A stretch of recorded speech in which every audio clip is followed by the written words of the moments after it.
for his leadership in raising those important issues before the Senate this afternoon. I wanted to bring another issue before the Senate, and that is my strong opposition to President Trump's shameful decision to invite Turkish President Erdogan to the White House tomorrow.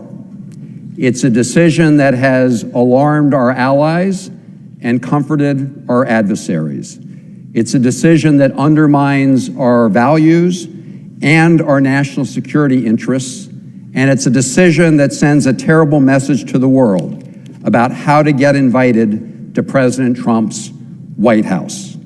In just the last 5 weeks, Turkish President Erdogan has taken the following actions.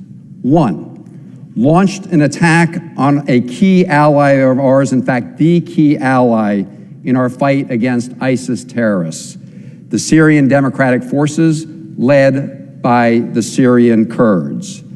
2, President Erdogan and his forces have killed over 200 in these attacks, displaced over 300,000, and enabled the release of over 100 ISIS prisoners.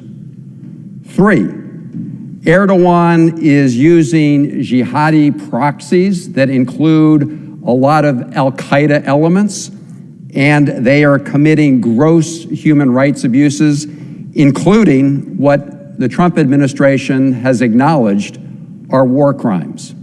There are also reports that the Turkish-backed proxy forces are using chemical agents, white phosphorus.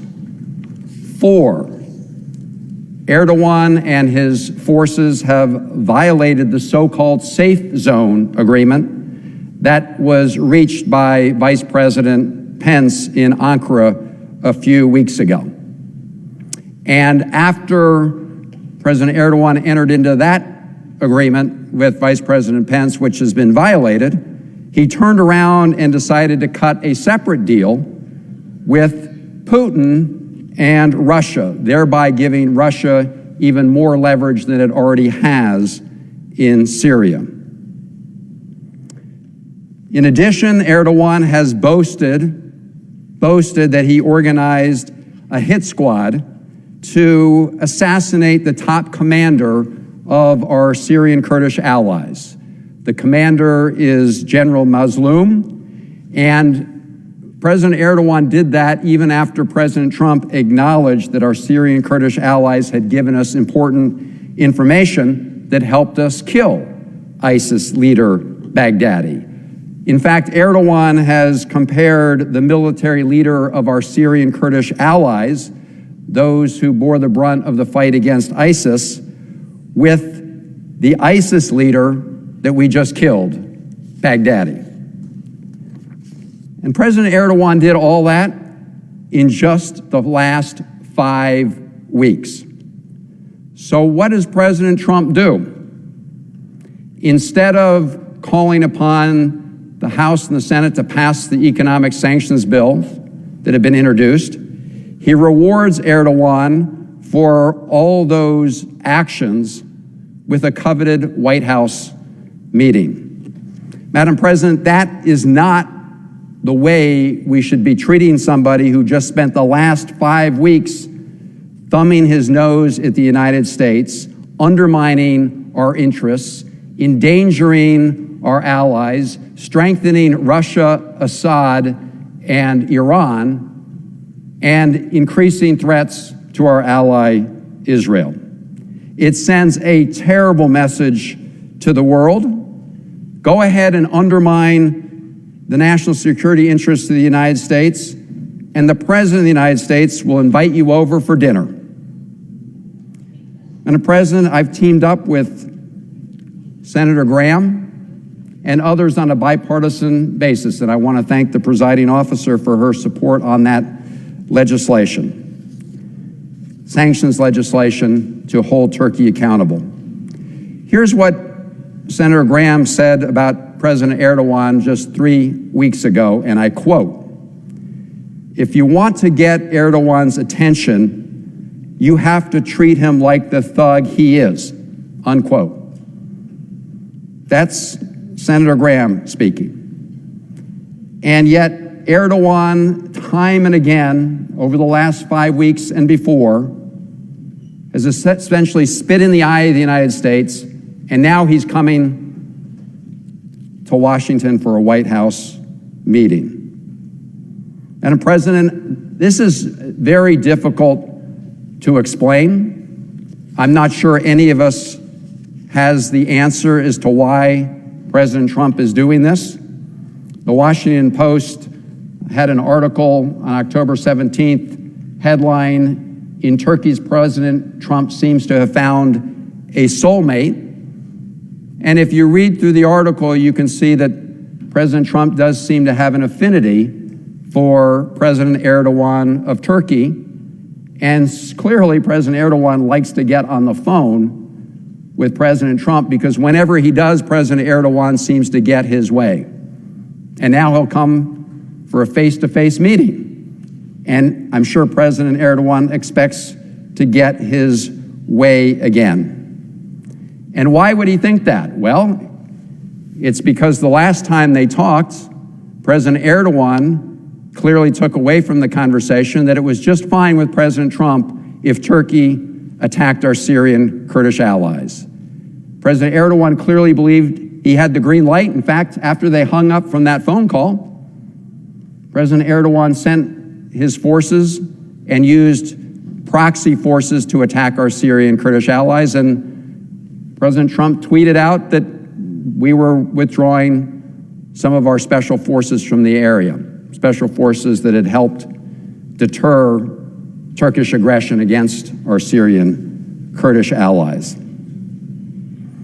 You know, Madam President, it's very rare for retired senior military leaders in the United States to criticize a sitting commander-in-chief. But the betrayal of our Syrian Kurdish allies and the terrible message that it sent around the world about the unreliability of the United States compelled many of those former leaders to warn about the consequences. And I think it's important for the Senate just to hear some comments from people that are all respected for what they've done for our country. Admiral William McRaven, former commander of the U.S. Special Operations Command, who worked with our Syrian Kurdish allies in the fight against ISIS, said, quote, he, referring to President Trump, he obviously left our allies, the Kurds, on the battlefield. We feel like we've betrayed them. He's undermined our NATO allies. The international community has lost faith in America. That's from Admiral McRaven. General Joseph Votel, former commander of the U.S. Central Command, also somebody who had personal experience working alongside our Syrian Kurdish allies in the fight against ISIS, said, and I quote, "This policy abandonment threatens to undo 5 years' worth of fighting against ISIS and will severely damage American credibility and reliability in any future fights where we need strong allies." General Petraeus, former commander of the U.S. Central Command and former commander of NATO's mission in Afghanistan and in Iraq, quote, "Well, I think we've abandoned our Syrian Kurdish partners. They took over 10,000 losses as the defeat of the Islamic State was carried out." Secretary James Mattis, Secretary of Defense under President Trump and former commander of the U.S. Central Command, said, and I quote, "In this case, if we don't keep the pressure on, then ISIS will resurge." Secretary Mattis made it clear that by abandoning our Syrian Kurdish allies, we gave more oxygen to ISIS. In fact, we learned over the weekend that ISIS was claiming responsibility for the murder of an Armenian Catholic priest and his son. Their funeral services are today. Another former high-level U.S. military commander who has spoken out is Admiral James Stavridis. He's the former commander of the U.S. European Command and NATO Supreme Allied Command in Europe. Here's what he had to say, quote, "This is heart-rending for anybody who has shed blood, who is deployed forward. I'm getting so many inputs from all around the military. They know how this hurts at a very personal level. It's not only the betrayal of the Kurds, it is the way it's going to allow those embers on the floor of the forest fire that we thought were out to kind of re-flash," end quote. In other words, giving more oxygen to the ISIS embers that we were working toward extinguishing. And General John Allen, former commander of NATO International Security Assistance Force and U.S. Forces Afghanistan, was even blunter. Quote, "There is blood on Trump's hands for abandoning our Kurdish allies," unquote. And President, those are from former top U.S. military leaders, patriots who fought with our Syrian Kurdish allies in the fight against ISIS. There's also a statement from Brett McGurk. So who is Brett McGurk? Brett McGurk was the presidential envoy for the global coalition to counter ISIS. He had that position under the previous president and for President Trump for a time. And here's what Brett McGurk had to say, quote, "I've worked for 3 presidents and participated in a number of foreign leader calls. I cannot recall a president that seems to believe and then parrot whatever a foreign leader tells him on the phone. Such information is often false, intended to influence more than inform." And yet what we saw was that when President Trump hung up on that phone call with President Erdogan, he essentially green-lighted that operation. And that is why President Erdogan likes to get President Trump on the phone directly or talk to him directly, which he's going to get a chance to do tomorrow. Madam President, probably the most damning of all the comments I heard, and this was not unique, but it was unique in the way it was characterized, came from the mother of a cadet at the Naval Academy. And what was interesting is she's been a loyal supporter of President Trump. She supported him, she voted for him, she stuck with him. But after the betrayal of our Syrian Kurdish allies, she said that she no longer could trust him and that she worried that her son at the Naval Academy would essentially be left to the whims of a commander-in-chief that she could no longer trust. And that was all before President Trump invited President Erdogan to the White House. What we should be doing, Madam President, is passing tough economic sanctions. What we should be doing is holding Turkey and President Erdogan accountable for undermining our security and helping to give new oxygen to ISIS. That's why the House of Representatives passed a bipartisan sanctions bill by a whopping veto-proof vote of 403 to 16. That's why Senator Graham and I have introduced a bipartisan sanctions legislation in the United States Senate with more than 14 bipartisan co-sponsors and growing. And I do want to thank the presiding officer for her efforts to hold President Erdogan accountable with this legislation. There's also other legislation introduced by Senator Menendez and Senator Risch. Here's what I know. The most important thing is that this body, the Senate, should act right now. We have the House bill sitting at the desk. We have the bill introduced by Senator Graham and myself sitting at the desk. Right now, we should just pass those sanctions bills and send a message to President Erdogan that while he may be going to the White House tomorrow, he does not have support in the United States Congress. Now, Madam President, I've talked about Erdogan's actions for the last 5 weeks. I would like to take us back 5 years from the period we're in right now. In the fall of that year was mid-September 2014. ISIS terrorist forces were encircling the Syrian Kurdish town of Kobani. Kobani is a town on the Syrian side of the Turkish-Syria border. ISIS was laying siege to that town. They had already taken a lot of the surrounding villages, and they were closing in on this last Syrian Kurdish stronghold. The Syrian Kurds were totally outnumbered by ISIS. And the Syrian Kurds asked the United States for help. It took us a little longer than it should have.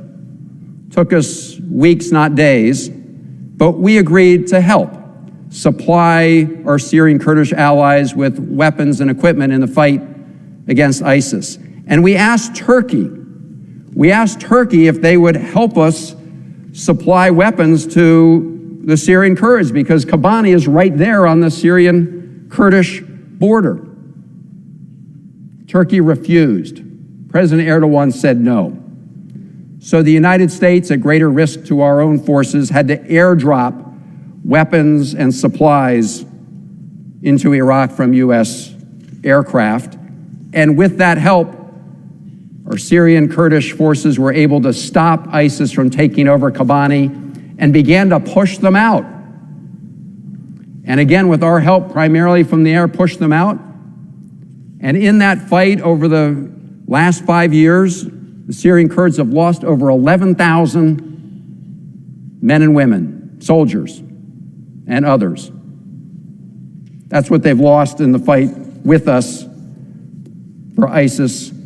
Turkey, on the other hand, not only did not lift a finger in that fight, but for the past 5 years and even more the years before, they had turned a blind eye to ISIS fighters transiting through Turkey, so ISIS was growing stronger as a result of their negligence. And President, I just want to close by responding to those who say, well, you know what? Turkey is a NATO ally, and so we should invite President Erdogan over to the White House. And I see on the floor my friend and colleague, Senator Durbin from Illinois, and he, along with myself and others, has made this point repeatedly. We would like Turkey to be a strong NATO ally. Over the years of NATO alliance, they have, in the past, been a good partner. But under President Erdogan's leadership, they've taken Turkey in a very different direction. So the issue is not, does the United States want Turkey to be a member of NATO? The question is, does Turkey really want to stay in the alliance? Because everything they've done shows that they're violating the values and principles of our alliance. President Erdogan decided to purchase the Russian-made S-400 anti-aircraft system against our strong objection. This is a system that would have put our F-35 pilots at risk and undermined NATO security. President Erdogan said he didn't care. He went ahead with the S-400 purchase, and those S-400s are sitting in Turkey right now. He was willing to work with Russia, Iran, Assad to undermine our interests in the area. We've talked today about how he attacked our Syrian Kurdish allies. He has repeatedly threatened the European Parliament and the European Union with releasing refugees if they don't cooperate with him and don't turn a blind eye to the fact that he has locked up more journalists than any other country on earth, including Iran, Egypt, North Korea, and Saudi Arabia. So, Madam President, the fact that the President of the United States has invited Erdogan to the White House, after everything Erdogan has done to undermine our values and security, is a shame on the United States. It will undermine our national security interests. It has already alarmed our allies and heartened our adversaries. It's important that all of us in this House and Senate on a bipartisan basis speak out, as we have been doing, against this shameful chapter in our American foreign policy and national security. And I yield the floor.